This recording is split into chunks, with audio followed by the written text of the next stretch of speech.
to New Zealand and Australia at the moment. 2-0 in favor of Spain against Zambia. Zambia loses to this game and they're out of the competition. We know some teams will qualify as best losers, but after conceding 5 in the last game, 2 in 33 minutes, we expect the Spanish team to score more. So Zambia needs to do something to stay in the competition. What they need to do is to win, and we don't see that coming. Welcome to the show once again. My name is Joseph ATEWE. And I am NENGI ERNEST Ademola. Good morning and thanks for joining us on the midweek edition of Sports Spring on Western Spring Television. A whole lot to talk about, most especially for the FIFA Women's World Cup. I tell you for sure, it is all in favor of Japan in Group C, as they are topping that particular group with 6 points, followed by Spain, Costa Rica, and also Zambia. Zambia have never been able to accumulate any points soon. Now, I think Barbara Banda is starting to understand while this is a World Cup stage. Of course, she did wonders in the 2020 Olympic, I think, getting successive hat tricks about twice. But then this is a different stage, and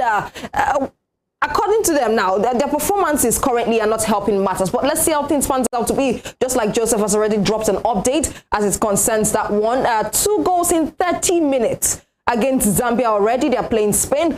Fingers crossed, let's hope to see that Zambia can be able to pull out a surprise of this one. But just like Joseph has rightly stated, we do not see it coming. But it's the world of football. It's a game of football. So we do hope for the best when it comes to Zambia. Thanks for joining us on the show once more. And of course, we'll start from the FIFA Women's World Cup update. Yes, we'll start with the FIFA Women's World Cup. And an update from that. Don't forget that there's a game to watch out for later today. Absolutely. Where we'll see Canada versus the Republic of Ireland, if I'm correct here. So yes, absolutely, Canada takes on Ireland. But earlier we saw Japan defeat Costa Rica 2-0 nothing, and Spain, as we said earlier, 37 minutes gone, 2-0 at the moment against Zambia. But then matches were played yesterday. Of course, matches were played yesterday. I think the game between Switzerland and Norway, if I'm not mistaken right here, ended goalless. Of course, Norway came into this competition as one of the black horses that people deemed fit to really eat deep into this particular one, but it is looking very shaky for them at this particular moment. And aside from that, Colombia was able to shock South Korea. Was it 2-0 now yesterday? And aside from Colombia and South Korea, I think there was another team who played. That has to be Philippines against New Zealand. 1-0. It's ended in favor of the Philippines. Now, the Philippines, one of the 8 debutants in the World Cup stage, and they are the only ones who have successively gotten a goal and a point when it comes to the World Cup stage, talking about the debutants. But today, it sets to be interesting as we'll have further matches. I think one is already ongoing. But let's give you a bit of details as it stood between the match of Japan and Costa Rica. Remember, I told you that Japan is leading in Group C with 6 points already, followed by Spain. Costa Rica third on the log, and Zambia with no points. Now, Japan on the verge of qualifying for the FIFA Women's World Cup round of 16 after a routine win over Costa Rica. Hikaru Namoto and Alba Fujino both scored in the space of 3 first-half minutes to ease the 2011 champions to 3 points. Now, Japan will be the first side to secure their place in the knockout stage if Spain earn at least a point against Zambia later. Now, Costa Rica will be eliminated from the World Cup if Spain avoid defeat. And as it stands, I think Costa Rica is going to be eliminated already. You're talking about Japan and Costa Rica. Definitely Japan, I think they've been to all 3 knockout phases of the World Cup, winning it in 2011. Before the World Cup started, in their very last pre-warm-up match, they won against Panama 5-0. Repeated the same thing against Zambia, 5-0 this time around, knocking Costa Rica 2-0. Of course, nothing is going to take their place away of advancing into the next round. But aside from that, the game between Spain and, of course, the Zambian women is still currently on. 2 goals in 30 minutes. And we're expecting more. Jenny Hermoso, of course, shining very well for Spain. But fingers crossed, let's see what will be left of the girls, what will be left of Zambia, even in the second half. That is how it stands for the FIFA Women's World Cup. All right, 41 minutes gone. Spain 2, Zambia 0. That's the situation, but later we'll see Canada versus the Republic of Ireland. Now, away from the FIFA Women's World Cup, before the show ends, we'll give you updates on that game and how it ends between Zambia and Spain. Exactly. We're still hoping that Zambia will get something out of this. Now, let's move away from the FIFA Women's World Cup and let's come back home here in Osun State. Don't forget, we're broadcasting from the state capital in Osogbo Osun State here. Now, yesterday we had a very important guest on a radio show, and that's the Deputy Governor of the state, who also doubles as the Commissioner for Sports. Exactly. Now, questions were asked on infrastructure in regards to the stadium, what is going to do to refurbish that stadium. According to him, he said it looks like a tent and not a stadium. He also said, in his words, if you've traveled far and wide, you believe that you understand that that is not a stadium, not even a training pitch, he says. So some of the things he said he'll be doing is to change the face of the stadium, ensure that players and athletes are well taken care of. And it says there's a committee that is in place to ensure the sport is something to admire, should I say, in Osun State. And that is why he has taken that role of the Commissioner for Sports. Of course. It's also the Deputy Governor, because it was asked why someone else didn't take that position. He says he wants to see sport grow in Osun State. So I think for some minutes we should listen to the Deputy Governor, what he said about the Osogbo Township Stadium and how he will change the face of that stadium in no time. We also asked him about the time frame. This was what he had to say. Right, so you said a lot, but this is a separate interview. We want to know what you'll be doing in terms of welfare for the players and infrastructure in sense of the stadium. You said that on radio, but then this is another interview, as I said. We just want to know if you can give us details of what you'll be doing in improving that stadium and players' welfare. See, as soon as the facilities are in place, we know the standard of what players are earning all over the country today. We'll try as much as possible to meet up with the standard. That is when you can retain your athletes. Because if a state is paying an athlete 50,000 naira and you offer such an athlete 15,000 naira, forget about it. It's just buying time with you. But if you come up to say 40 or 35, yeah, it might still have some consideration for you that hoping for a better future. So we will compare what is happening around us with, we determine the type of treatment we are going to give our athletes to. Having the facilities in place, having the coaches in place, is not the end of the whole thing. You have to scout for athletes too. Even if you are not very careful, like I said on here the other time, even if you train an athlete to a standard and you are not taking care of his welfare, lo and behold, he or she will bolt away. Find out. So at the stadium, can you give us a time frame when that will be taken care of? Like I said, we are working, we are having meeting with people on PPA. And not until we are able to get substantial amount of money into our coffer, we won't be able to say, okay, this is when we are starting up.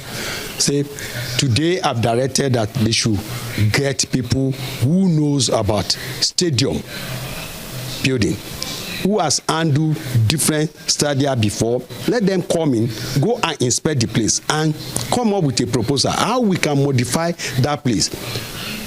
I don't know whether this should be on here. We have only one toilet there.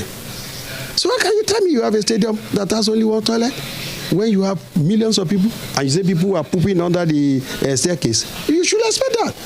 So when people who knows about handling stadium come, they will look at it. Okay, do you have enough facilities? Okay, to serve people around? Okay, do we even need to cover the whole thing? Then they will come up with proposal. 3-4 proposals will come, then we'll deliberate on it with people who knows about it well. From there, we get going. In terms of raising money, we will get people on PPA who will assist us, then we can get going. So I don't want to tell you, oh, this is the time frame for now. Thank you, sir. I just heard from the Deputy Governor, who also doubles as the Commissioner for Sport. NENGI, how would you assess what he said?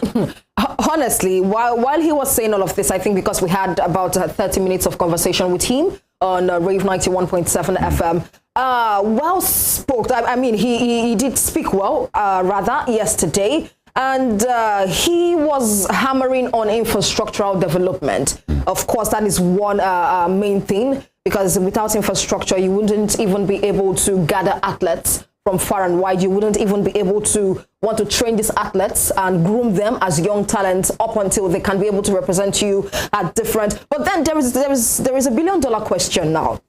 We gave him examples of how poorly Osun State, in terms of athletics, have participated in the National Sports Festival. In 2020, they came 25th on the medals table. In 2022, if I'm not mistaken, right here, yes, 2022, the 21st edition of the National Sports Festival, they came 17th on the medal table. Now, he is talking about infrastructure. So what then happens to athletics for the 2024 National Sports Festival? I think that's a billion-dollar question, if you ask me. Yeah, but are we going to go on a ban? Yeah, I think he answered the question. Are we going to go on a ban for, or we're just going to manage what we have for 2024? What he's saying is that, see, give us this year. I mean, give us 1 year. We want to build something. See, for you to get the best of athletes, you must have the basic rather infrastructure ground. At least the basic. And he's saying, because I mean, he spoke to us like brother, the sister. I mean, that was what he did for him to say that how will the stadium have one toilet? Honestly, when I got to Osun State, in 2017, they told me, let's go to the stadium, let's go see some matches. I was excited actually. Then I got to the stadium. I said, where's the stadium? It was more like an eyesore. They said, this is the stadium. I said, this is not a stadium. A stadium. I asked them, where can I purchase the Osun United jersey? They laughed. Do you understand? So these are the things they want to change. And but he's a politician. You don't believe politicians. And so we will definitely keep this video. Yeah. We'll keep it. As a reference point. We'll give him time. Go keep us alive. No, it's true, and we'll Joseph. continue to monitor, because he said something, maybe mistakenly said it on radio. He said, in the next 6 months, go and check the stadium. 6 months. This is what? June. This is July. This is July, yeah. August, September, October, November. I'm counting it. So by January next year, we should be having some basic facilities on ground. So you said this.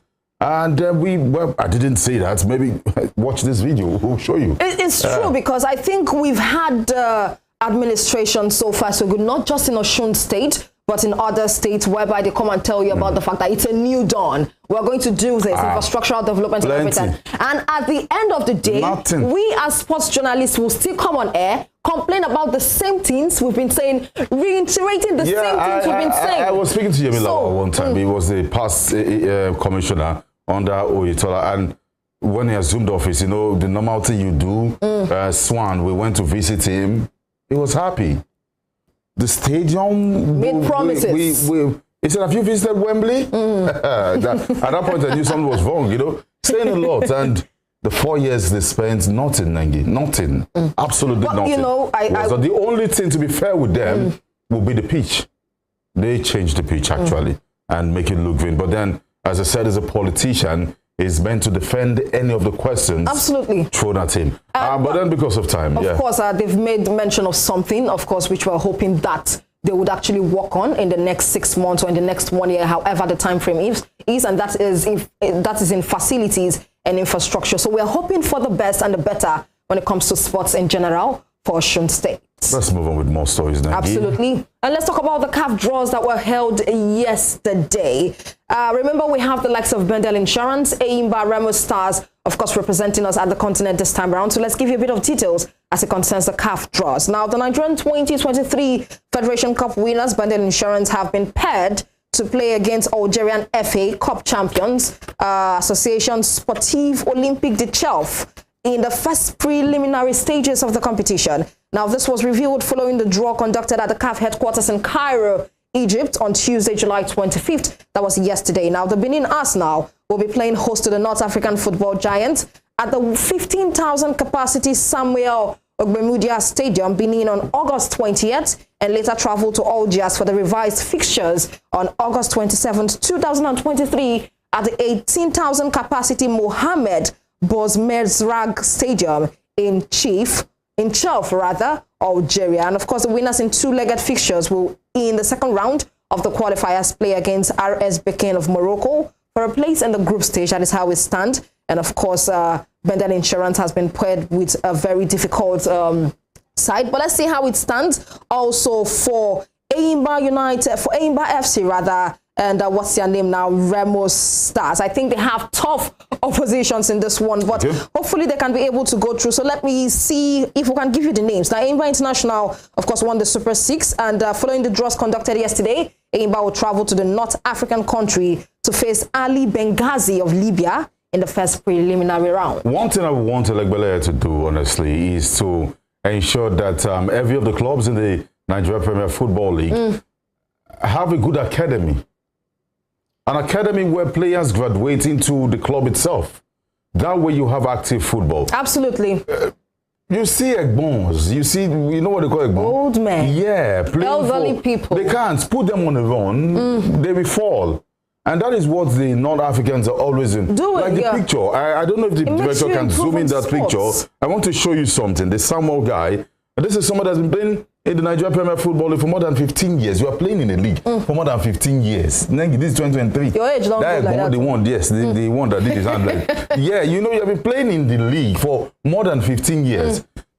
What will it cost you that you have an academy where you have 19, 20, 21? Yeah, some of them do. Come play. Some of the NPFL clubs do have academies. And at the end of the day, because these guys will crash out. You talk about Bakken. Bakken is good. They have a good academy. As Ali Benghazi. They're good. They're all good. They're good. Of Libya, so I'm not cursing these guys. They will crash out. No doubt about that. But then you won't blame them because this is a means of survival for them. So I think Elegbele should do something which should be have a good academy as a club. And so that these guys can graduate into the team proper. And that way you have, you know, I still wonder how teams from Nigeria are not winning the CAF. Was the Champions League or the Confederation Cup? I think the last time we did that was in 2005, 2006. And that was when we had Vincent here, my goal. Yeah, Enyimba FC and the likes of them. But, well, we'll see how things pans out to be at the end of the day. But we do wish them all the best against this tough opponents in which they have been paired with. And if you check his age, it says he's 24. Let's move on with more. So let's talk about Morocco quickly. And, of course, Morocco has been named as host of the 2023 CAF Awards. Well, congratulations to them. Let's see how this one pans out to be, because the prestigious CAF Awards makes a welcome return on 11th December 2023 in Morocco to celebrate the stars of African football. And of course, fingers crossed, waiting for December 11th, 2023 for the CAF Awards. That is how it stands. But we also know that Kano is to host the Nigerian National League relegation playoff. We'll see how things pans out to be for that. They are to host it. Yes, they are to host it, yes. They'll be hosting the NNL playoffs, relegation playoffs, rather. We can't wait. They have a beautiful stadium. There's a beautiful stadium in Kano that can be used. Let's go on a break. But before we do, let's talk about the ICC Under-19 Nengi. Of course, that's the Cricket World Cup qualifiers. That's this picture being displayed on your screen. And we do understand that Nigeria has fallen to Uganda again. Now, the junior Yellow Greens again failed to live up to expectation as they were trumped by Uganda with 30 runs defeat. I think they were also defeated in their very first game, and we're expecting better performance from them in the second game, but they are falling again to Uganda.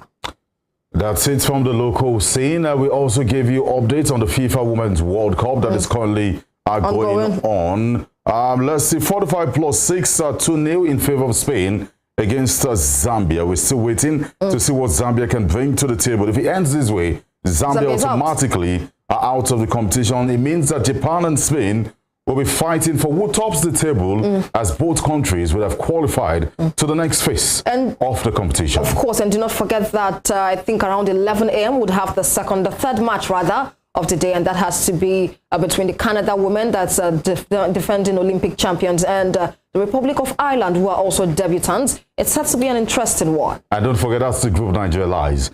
So we are waiting to see what Ireland, not Canada, what Ireland can do. Let's go on a break. We'll be back to give you more stories making headlines in the world of sports.